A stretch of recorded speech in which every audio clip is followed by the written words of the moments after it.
When we discuss coaching and coaches, one thing that I think has changed over the years, and I might not be the best to speak about it since I'm still relatively young in the coaching profession, is that coaches have moved from being generalists to being specialists. So if you look at coaches, who coached me when I was younger, many of them were PE teachers or other teachers, but they were generalists. They had a broad education in sports. Often they coached multiple sports, and certainly coached multiple aspects of a single sport if they were, only coached one sport. Today, what you find is many coaches are specialists. So if they're a basketball coach, they're a shooting coach, and that's all they do. Even in strength and conditioning now, there's specialists. So instead of being a strength and conditioning coach that works with a multitude of athletes, many now are specializing in a single sport. So they're basketball strength and conditioning coaches or baseball strength and conditioning coaches. Baseball's had this probably longer than basketball with pitching coaches and hitting coaches. Football, certainly with offensive coordinators and defensive coordinators, but now, position coaches. And so I think through this kind of transformation of what a coach is, coaches have lost some of the appreciation for all of the aspects of coaching. Personally, I feel, blessed that I've never been kind of put into a specialist situation. When I've been a coach, I've typically been a head coach, and oftentimes haven't had an assistant coach. So, I've been in charge of offense, I've been in charge of defense, I've been in charge of guards, I've been in charge of posts, I've been in charge of my strength and conditioning, for my own team. So I've played every role. I've never been kind of pigeonholed into one specialist idea. And so I think in many ways that's helped me to become the coach that I am today, and I have a broad knowledge base and also broad practical experience across basketball, and also having coached other sports, and also been a strength and conditioning coach. So I have a broad foundation of experience and also knowledge throughout a sport, multiple sports, and different aspects of sports. But when I apply for jobs, I feel like I'm often somewhat underqualified because I don't consider myself a specialist in any one area.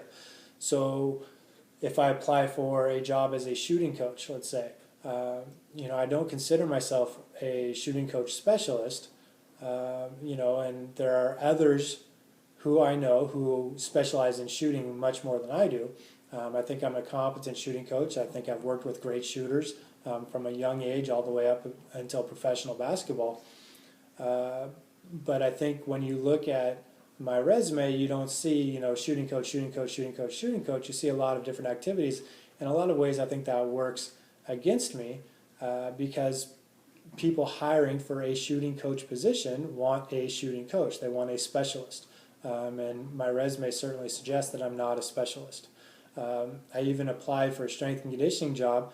Twice in my life I've applied for strength and conditioning jobs, one with an NBA team and one with a private trainer who works with a lot of NBA players and is well known in NBA circles now. And both times the person doing the hiring, the head strength and conditioning coach for the facility and the head strength and conditioning coach for the NBA team, told me that I was too into basketball to be a strength and conditioning coach for basketball players, which didn't make sense to me. But essentially they wanted somebody who only had a background in strength and conditioning and didn't have any type of sport-specific background in terms of actually coaching the sport. Because in some ways I think people see the potential for conflict if somebody's competent as a on-court coach and then also is more in the position of being a strength and conditioning coach. So in that case, they wanted somebody, and in the instance with the NBA team, they hired somebody with far less credentials than myself, but he was a specialist. He only had a background in strength and conditioning. He had a very limited background in strength and conditioning, but he was, a new strength and conditioning coach for an assistant position, and they hired a specialist, somebody with no background in basketball, no background in coaching other sports, etc. And I think this happens. I think more and more the best coaches in the profession, the older generation of coaches, have a large foundation and are generals. They're generally good at all aspects of coaching. They're, whether through educational experience or through practical experience, they're very good at the sports psychology aspects, motor learning aspects. They understand biomechanics, even if they don't understand, biomechanical terms or put it in a scientific way. They understand it intuitively. They understand management from, kind of a business perspective, people perspective. And so I think the older generation of coaches have all these skills from their experience and from starting off in an era where there weren't as many specialists. And I think younger coaches today are growing up as specialists. And so, you're a shooting coach, or you're the offensive coach, or you're the post coach, or you're the point guard coach, and you're really only tasked with being good at one thing. And so these coaches develop and develop and develop, and ultimately they become a head coach if they get, promoted enough. And so you become a head coach, and now you really have only worked as a specialist, but now you're in charge of, an entire organization. A head coach in the NBA, essentially you're in charge of, 5 or 6 assistants, player development coaches, strength and conditioning coaches, athletic trainers, all this kind of comes under, your role. And if you've only been a specialist, how prepared are you to really take on this task of being a generalist and having to have general knowledge over, a wide spectrum of activities? So again, I feel fortunate that I have that general background, and I've always thought of coaching as the great generalist profession. It's one of the things that most attracted me to coaching, I believe, is that I like a lot of things, and in coaching I get to do a lot of things and learn a lot of different things in a lot of different subjects across a wide spectrum of knowledge and practical experience, and working with a wide spectrum of different people. But I feel like more and more we're moving towards this idea of specialists, and it may be good for the organization at a specific point in time to hire a specialist, but I don't know that it's the best for coaching development, to develop coaches that are only specialists in one single area and don't have that broad foundation and broad expertise of working in multiple areas. And so my advice that I always give, or I always have given to people who ask, who want to become coaches, is I've always given that generalist perspective of get good at a lot of different things.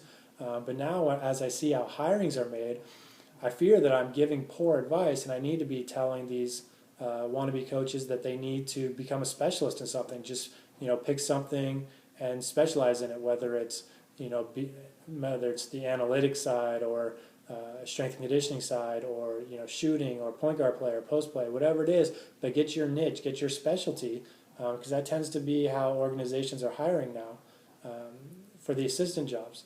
And then hope that if you do get promoted, and one day become a head coach at some level, that you're able to quickly acquire all the other different expertise that you may not have been exposed to or may not have learned being in these specialist positions.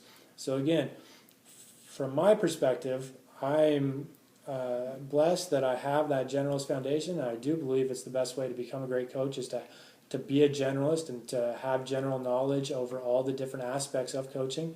But I think in today's market, if you want to get a job, the way to go is to become a specialist.